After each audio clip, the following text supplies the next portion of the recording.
Donc c'était mon premier constat. Il n'y a pas d'explosion permanente des jeunes qui bidulent, machin. Non. Il y a une prise en charge croissante des comportements déviants de la jeunesse. Je ne dis pas que c'est bien, que c'est pas bien, je constate. La métaphore que je prends souvent pour expliquer ça, cette judiciarisation, pour qu'elle soit bien comprise, c'est la métaphore du filet de pêche. On a grosso modo aujourd'hui, comme il y a 20 ans, un type qui pêche sur le lac, sauf qu'aujourd'hui il a un filet qui a des mailles beaucoup plus fines, restreintes, que son père qui pêchait 20 ans avant. Donc il attrape les mêmes gros poissons qu'il y a 20 ans, mais il prend beaucoup plus de petits en plus, parce que les mailles du filet pénal se sont resserrées. Donc quand il sort de l'eau, il compte les poissons, il y en a plus que son père en pêchait, c'est sûr. Il y en a même des fois beaucoup plus. Voilà. Ça ne veut pas dire qu'il n'y avait pas des petits poissons à l'époque du père. En fait, il y en avait. Mais les choses se géraient autrement. C'était bien, c'est pas bien, je sais pas, mais c'est un fait. En l'occurrence, par exemple, ce type de bagarre, de machin, de jeu de mec ou quoi, se gérait autrement. Encore une fois, pas forcément bien, tout ce qu'on veut, mais c'est un fait. Les adultes le savaient, machin, vous le voyez, donc ça s'arrêtait autrement. On n'allait pas chercher systématiquement la gendarmerie. Voilà. C'est un fait. Donc la principale évolution, elle est là, il ne faut pas se tromper. Deuxième évidence, la jeunesse a toujours été un moment instable, un moment compliqué. L'adolescence, c'est une période de la vie. Il se passe des trucs dans le corps et dans la tête des adolescents. Je ne suis pas psy, donc je ne vais pas très loin. Mais c'est évident, et c'est normal. C'est un gros mot aujourd'hui, politiquement, pourtant c'est normal. Il se passe des choses, ça nous est tous arrivé, et ça continue, ça ne va pas disparaître en plus. Il va se passer des choses, il va y avoir des troubles, il va y avoir des incertitudes, ça va générer un certain nombre de comportements, de tests, de provocations, de conduites à risque, etc.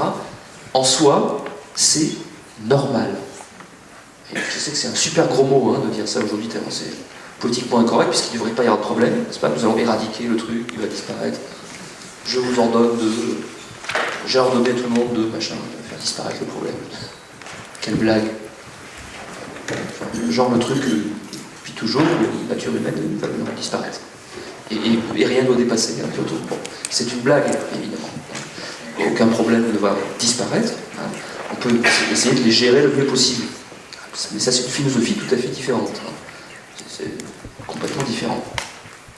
Donc oui, il y a un problème à l'adolescence, bien sûr, et il y en a toujours eu un. C'est une phase de la vie compliquée, où il se passe un tas de choses. Donc il faut le savoir, l'anticiper, le gérer, jeter un œil dessus, l'accompagner, mais cesser de prétendre que ces problèmes doivent disparaître. C'est une aberration, c'est contraire à l'humanité, c'est aberrant. Les gens qui disent ça, et qui sont pour partie ceux qui nous gouvernent, sont des escrocs. Troisième évidence, tous ces discours qui baignent ces questions-là trouvent aussi, s'ils marchent, si tant de gens les répètent, etc., c'est aussi parce qu'ils rencontrent à un moment donné une autre réalité de nos sociétés qui est le sentiment d'insécurité. Les problèmes de délinquance sont des réalités, le sentiment d'insécurité est également une réalité, une autre. La naïveté consiste à penser que l'un est simplement le reflet de l'autre. Non. Nous faisons des enquêtes également sur le sentiment d'insécurité, extrêmement intéressantes, et dont le principal...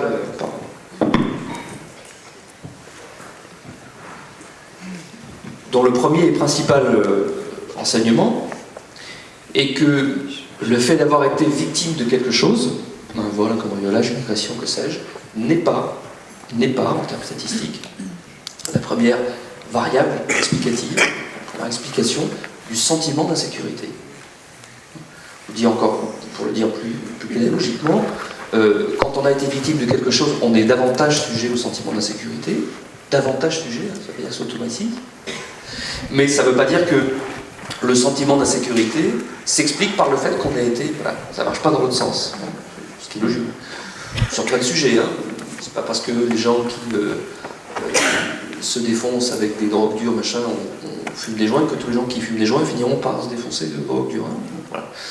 C'est toute de logique qu'il faut toujours rappeler. Donc là, en l'occurrence, quand on fait de l'analyse sentiment d'insécurité, on s'aperçoit que la première variable qui explique le sentiment d'insécurité, ça n'est pas du tout le fait d'avoir été victime de quelque chose, c'est l'âge. Le sentiment d'insécurité s'explique avant tout par l'âge des personnes. Les personnes âgées sont les personnes qui ont le plus peur, même s'il ne leur est jamais rien arrivé. Et c'est logique, c'est normal, c'est humain, ça nous arrivera tous. Mais ça nous permet donc de comprendre que le sentiment d'insécurité est en fait avant tout un sentiment de vulnérabilité, de fragilité. C'est pas qu'on est surexposé à telle chose, c'est qu'on en a peur.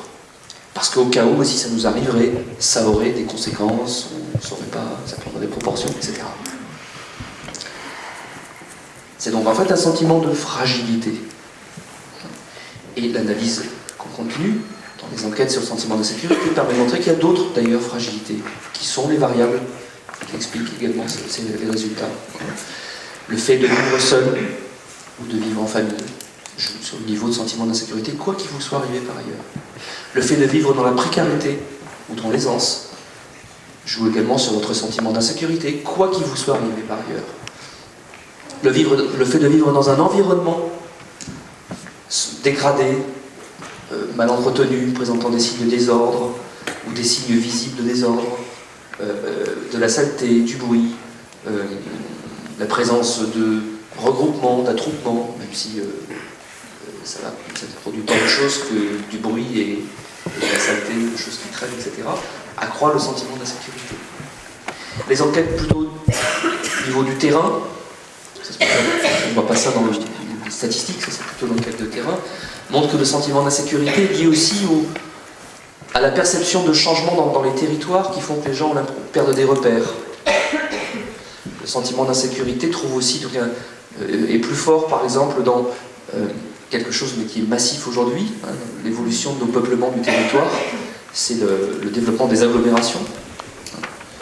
Là, on s'aperçoit dans les enquêtes que les gens qui habitent des petits villages ou des petites villes à proximité des grandes agglomérations et qui sont petit à petit pris dans cette continuité urbaine, dans cet étalement urbain, ça joue, c'est un facteur qui peut jouer, qui renforce le sentiment d'insécurité, parce qu'une partie des gens ont l'impression de perdre leurs repères, de perdre les repères du territoire, d'être absorbés par la ville, et donc aussi d'être rattrapés par les problèmes réels ou fantasmés de la ville. Donc il y a tout un ensemble de choses, je pourrais continuer, tout à fait intéressant, à analyser le sentiment d'insécurité comme révélateur des évolutions et des fragilités, des vulnérabilités de notre époque. Mais en aucun cas, ça n'est un simple décalque de l'expérience de la victimation. On a été victime de telle ou telle chose. Voilà.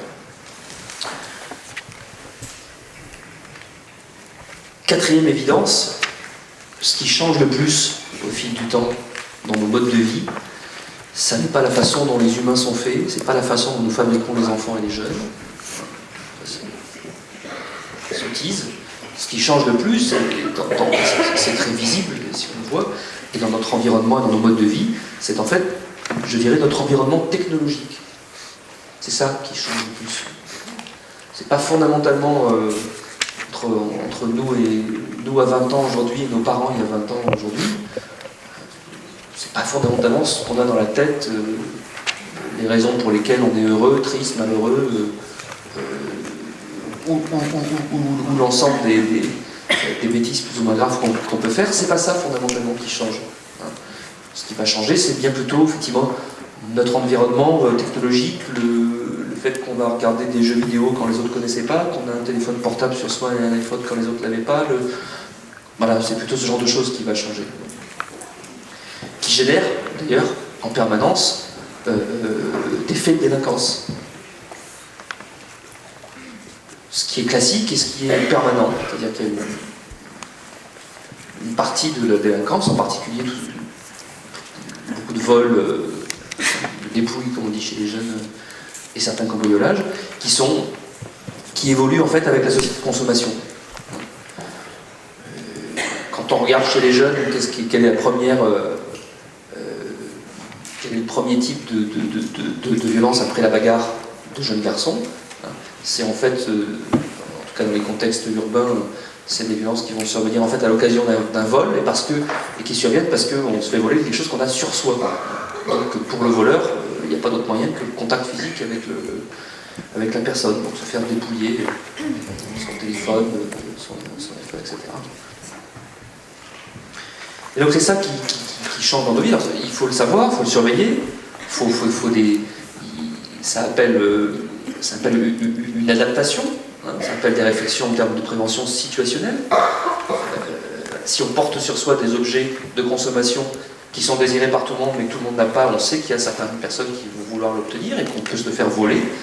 Voilà, ça suppose qu'on soit conscient, ce risque existe, il est lié structurellement à notre société, donc il faut s'y adapter. Voilà, mettre un minimum de précaution contre tel type de vols, etc. Bon.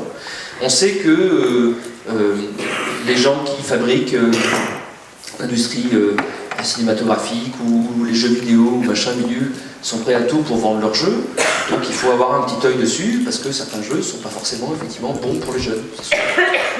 Ça ne veut pas dire forcément ça les rend violents, machin, tout ça. Hein. Là on retomberait dans l'affolement, hein, machin. Mais ça veut dire que néanmoins il faut avoir un œil là-dessus, bien sûr. Oui. Il ne faut pas faire n'importe quoi, etc. Donc ça appelle un accompagnement, hein, de ces évolutions, de tout ce qu'apporte la société de consommation, mue par des gens qui ne sont pas des éducateurs, des gens qui réfléchissent à la jeunesse, mais mue par des gens qui veulent vendre des produits à la jeunesse, hein, et à leurs parents, ce qui est tout à fait différent. Donc il faut absolument avoir une veille d'accompagnement, d'éducation là-dessus, c'est tout à fait notre boulot à tous. Voilà. Mais c'est ça qui change le plus. C'est pas la façon dont sont faits les jeunes, ce qu'ils ont dans la tête, ce pourquoi ils agissent, de quoi ils parlent dans la cour, machin. Grosso modo, ils parlent des mêmes choses, avec le vocabulaire d'aujourd'hui, dans le contexte d'aujourd'hui, mais les mêmes choses que leurs parents parlaient à leur âge. Ils parlent beaucoup de qui sort avec qui, c'est pas comme. C'est tout sauf nouveau, mais alors tout sauf nouveau.